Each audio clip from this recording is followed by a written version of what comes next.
Hey guys, how's it going? My name is BobaTalks and welcome back to this, welcome to this Flash episode 21 review and breakdown. And this episode was called Harry and Harrison's, as I'm sure you're aware. And guys, I tweeted this right after the episode. I'm not sure if you follow me on Twitter. If you do, plug. But what I roughly said was that this episode is a great example of what, not all of them, but what most of the episodes of this season kind of should have been like. Now, this episode was good, in my opinion. It wasn't one of my favorites, like episode 7 or episode 15. Those kind of episodes are my top favorites. Those nail the tone. But you know, like if every other episode, all the other episodes that I found a bit too cringy or you know stuff like that, you guys know what I'm kind of on about. This kind of episode should have replaced those. This was not like the best. The humor in the episode wasn't over eccentric like I kind of complain about most of the time. It wasn't really cringy. It was mainly left to Harry and Cisco, which is what I love. Of course, other people can joke in the show, but if you're gonna go like overboard with humor or just like quite high, for example, with the Council of Harrisons, which I loved by the way, that's fine. That's absolutely great. But just leave it to like the OGs. Occasionally Barry and Iris can crack a joke. That's fine and stuff like that. But not everyone all the freaking time like it was quite earlier on this season with Ralph, even Caitlin, Iris, Barry, everyone was getting in on that. So also it was not too serious as well. Not many people like that. Not even I like that. Like season 3 was kind of too serious. Barry was a bit too mopey, so not too serious, not too funny, great. And there was cool comic book moments of powers. I'll get to that a little bit later. And ultimately, I just think it's a shame that it kind of takes it to the end of the season where the stakes are almost too high, where you can't be goofy all the time for it to be what I wanted it to be. And I know I completely respect everybody who loves this season. I mean, I'm so happy that you guys enjoy it more than I do. I mean, I think that's great. But there's also a lot of people I know who watch these reviews who also resonate exactly with what I mean by the Flash season 4. But before I dive into all the details of the episode and kind of get into what my most favorite parts were and stuff like that, if you like more Flash videos, or if you like this Flash video and you want to see more Flash videos and other nerdy videos, why not subscribe to this channel? And if you do go on to enjoy this video, why not hit that like button, as it just takes 2 seconds of your time and it really shows your support for this video and this channel. So in this episode we got the Iris that we've kind of always wanted this season. Now I'm not speaking for everybody, I'm talking just kind of for a lot of people. No, I'm joking. No, it's the Iris that I've kind of always wanted, and from what I understand, a lot of people kind of want. I know some people don't mind or don't really care or love that she's at the helm of Team Flash at that control station in Star Labs, but I want the reporter Iris, and they finally kind of teased that to us kind of halfway or just over halfway through the season, if I remember correctly, where she was like, oh, I might get into blogging again kind of thing. And now at the beginning of this episode, she's like, Barry, I kind of, you know, figured it out. And she kind of come up with this cool idea, which is actually a pretty cool idea, where, you know, she's writing this newspaper article or just a blog post or something. The idea is that letting everyone in the city know every minuscule detail that Team Flash also knows about DeVoe, to the point where they could help or just prepare themselves or just arm themselves, because, you know, just in case Team Flash fails, well, it's not like it matters anyway. Everyone's brain will be rebooted. I guess it's just they would know it's coming and they could spend time with their loved ones or something. But at the end of the episode, that kind of came to quite a good outcome, but I'll get to that a little bit later. We also got an explainer for DeVoe's actual satellite plan, and you know, DeVoe and how he plans to position each one of his satellites around the globe, and that will emit a series of dark matter bursts, which will then effectively reboot, you know, every brain on planet Earth to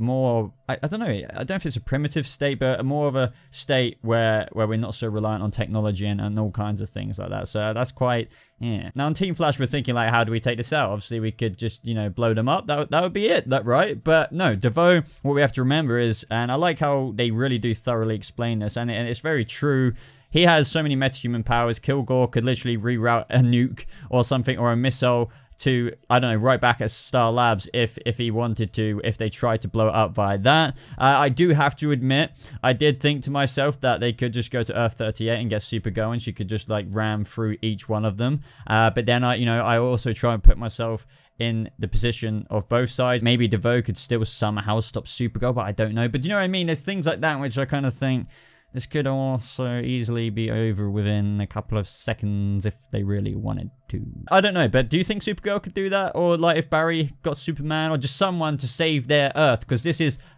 like, fair enough, sometimes you have villains that aren't earth-shattering events, you know, that threaten the whole planet. But this is a planet-wide problem. Like, it's almost crossover worthy if you think about it. Now let's go to the most entertaining part of the episode. Now this is the humor I don't mind, because I feel like humor with Harry and Cisco, Tom Cavanaugh, Carlos, they are two of a pair. They're a dynamic duo in such a way that I can never cringe really with their humor and whatever storyline the writers give them. So with the Council of Harrisons, I found it very entertaining in this episode.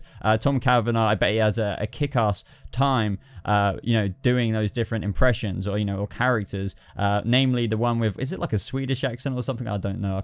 I can't remember, to be honest, his name. But who I also remember as well, like some additions, I think, were Sunny Wells and, you know, the French Wells. I thought this was really funny in this episode. Obviously, you know, they're kind of the Council of Harrisons, and Harry was just like, you know, more like the Council of Rejects. He didn't understand how they could possibly help him, and I understand his frustration. I thought this was, I actually feel really bad for, you know, Harry. I really like Harry's character. I normally like any character Tom Cavanaugh plays. You know, I know some people didn't like H.R. Wells, but as for Harry, I know a lot of people like him, and I don't know, he's been here for quite a while, since season 2, right? So to see this character lose something that he holds dear, you know, which is intelligence and what he feels like, or he contributes to the team, it is quite hard to watch sometimes. So I understood his frustration when he was being called a freaking dum-dum by the freaking blonde-haired Harry from the actual Council of Wells. But anyway, they bailed, the Council of Wells bailed. They basically kicked Harry off the team because of his intelligence. I thought that was kind of dickish. Obviously, they are dickish, but it's like they could just help him, and then he could be intelligent again. But maybe they just love the fact that of seeing a Wells, maybe they didn't like lose his intelligence, which they find hilarious. So Cisco's idea to create a new council was pretty cool. Obviously, Harry found it absurd at first. I thought the actual thing they came up with was a bit absurd at first as well, like putting themselves in DeVoe's shoes. I mean, I didn't at the same time. I was like, okay, yeah, like I've thought about this before. Why let's try and understand DeVoe and why he's doing what he's doing, or why, as Harry mentioned very importantly at the beginning of the episode, why isn't he acting? He could just do this now, kind of, but he's waiting. And this all gave Harry a really good idea to actually put himself in the shoes of DeVoe, and he figured out that the reason why he isn't acting is because of Marlize. He doesn't have his wife, and I found this very interesting because what we've learned in recent episodes is that the thinker, DeVoe, he's turned more machine than man in a way, to the point where even when Marlize was leaving, he was just like, well, I guess it would just be me remaining then. And he wasn't really affectionate, he wasn't really emotional, he thought that was kind of primitive. But it seems there is something in DeVoe that maybe they can appeal to a little bit, or at least, as we got teased, they're going to try and find Marlize now. But yeah, I really like the Council of Harrisons. Obviously, we had Sunny Wells, we had the French Wells, I cannot remember the other one. They obviously bailed on Harry, douchebags, but they weren't too helpful, but they kind of gave him, obviously, the nudge of their kind of unintelligent way of doing it. It's kind of weird, but yeah, at least it turned out all right. I still just want to see Gandalf Wells again, though. I mean, I feel like he would have come up with a really cool idea. Don't you agree, guys? Now, the kind of Caitlyn drama that happened in this episode was interesting. We learned that everything to do with Killer Frost was kind of placebo, because, well, let's start at the beginning. Caitlyn wanted Amunet not only to help out with, you know, figuring that they could knock all of these satellites out with her projectile, because we learned how she isn't quite immune to DeVoe's powers. I feel like the trailer cut it in a different way. It's her metal is kind of immune. Kilgore can't take that projectile down if they're sending that to the satellites. Fair enough, great idea. But Caitlyn kind of had a sneaky other ideas that she's like, oh, but she can also use that splicer that she used to kind of tame Killer Frost right at the beginning of the season to kind of get her back potentially. Now, I like how Joe got involved. It's like the moral kind of high ground kind of guy. It's like, you need to tell Team Flash because he kind of knew something else was going on. Anyway, when they went to go find Amunet, just like in the trailer, she was in this kind of illegal gambling place. Caitlyn and Joe went to go find her. Now, one thing I really liked about this episode is they did some really cool comic booky stuff, and sometimes the CGI is a bit whack, so to speak, but honestly, recently this season, I feel like it's been really, really good for TV. So I really loved it when Barry dodged the shards, but it formed into this freaking boomerang, which came around, and as Barry is like the freaking Flash reborn now, he just catches it like that. So cool. Don't get me started on when she was like going away towards the end of the episode, and she was freaking using the shards to like fly away. I know I'm skipping and not talking chronologically here, but I have to include that the powers and the effects in this episode were just so cool, and that's one of my favorite things about this episode in particular, is they did so many cool things just like that. Now, in between all of this, she obviously got on board. She went to Team Flash. They tried to explain to her that obviously, you know, your brain's gonna be fried if you kind of don't, or reboot at least, if you don't help us. But, you know, Amunet being Amunet, was kind of reluctant to help them, but she said, you know, I guess I will, but you need to get my stuff, my shards with the special metal that is 30 times stronger than steel, we learned, but it was locked away in her storage locker. But we found out that freaking Norvok, who's taken over from Amunet since the whole thing happened with the warden, you know, metahuman trafficking went down south, he has taken over her operations and he stole the goods. Now, I know a lot of people don't like Amunet, but I kind of do. I actually don't mind the accent as much as some people hate it. I really don't. And some people, some villains, some great villains out there have used a very, how do I put it, like forced or like overused or eccentric accent. For example, like the English one. And I thought her in this episode wasn't as, I mean, I can see why people find her annoying, but I feel like she wasn't as annoying as I hope people will not find her, if that makes any sense at all too. I like how she told Caitlyn that her splicer was complete placebo, and that was, you know, a good side to her. And we also learned in this episode that they tried to appeal to a good side in Amunet, and she kinda did deliver, because she wanted to kill Norvok when he was trying to sell her metal shards, you know, a huge stack of them, and she didn't in the end. She also obviously gave the projectile, which we've already talked about, and I was just like, screw you, when she was like walking away. I was like, are you seriously that dumb? Your brain is going to be rebooted if you don't help out Team Flash. Like, are they really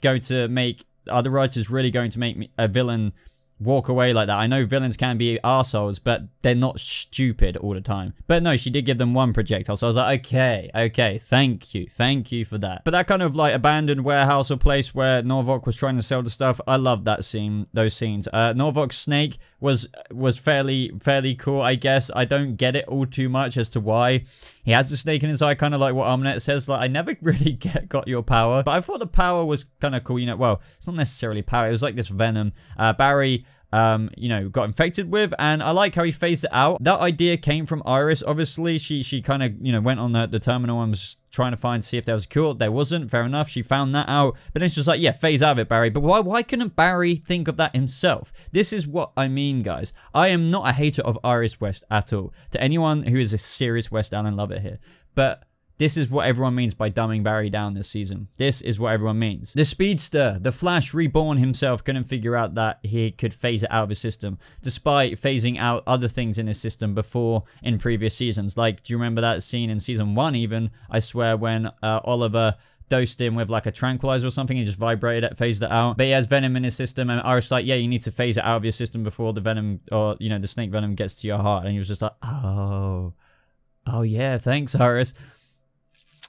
Yeah, personification of one of the things that is going wrong in this season. But anyway, moving past that, Norvok lost the snake. Amunet put like cool ass handcuffs with her metal shards on him.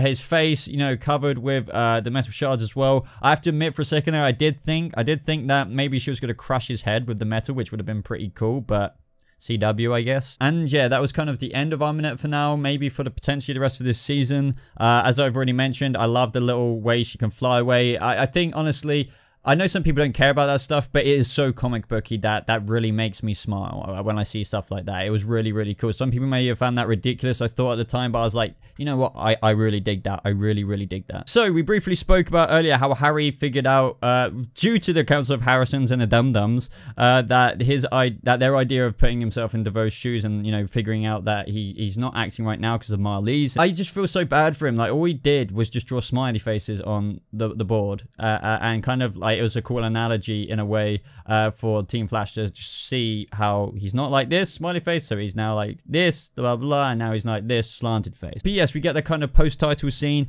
and it was Barry and Iris waking up in bed. Once again, cool how they started the episode like that and ended it like that. And Iris's notification was going zzz, zzz, zzz, and it was just going crazy. It is actually pretty cool how Barry let her publish that article. I really like the line as well that Iris said, something like, you know, the Flash has always been a beacon of hope to the people, for them to believe in, but now it's time for the Flash to put his hope in the people of Central City, or something like that. So, and that worked out. They're all like, oh, I saw DeVoe the other day on this, you know, City Street corner. So Team Flash now kind of have their own satellite on DeVoe. Obviously, it might not work out all the time, but they actually might always have an edge on him. But now, what I'm thinking is, guys, I thought that was a cool idea and everything, but would DeVoe not predict this? Like, seriously, the master of probability?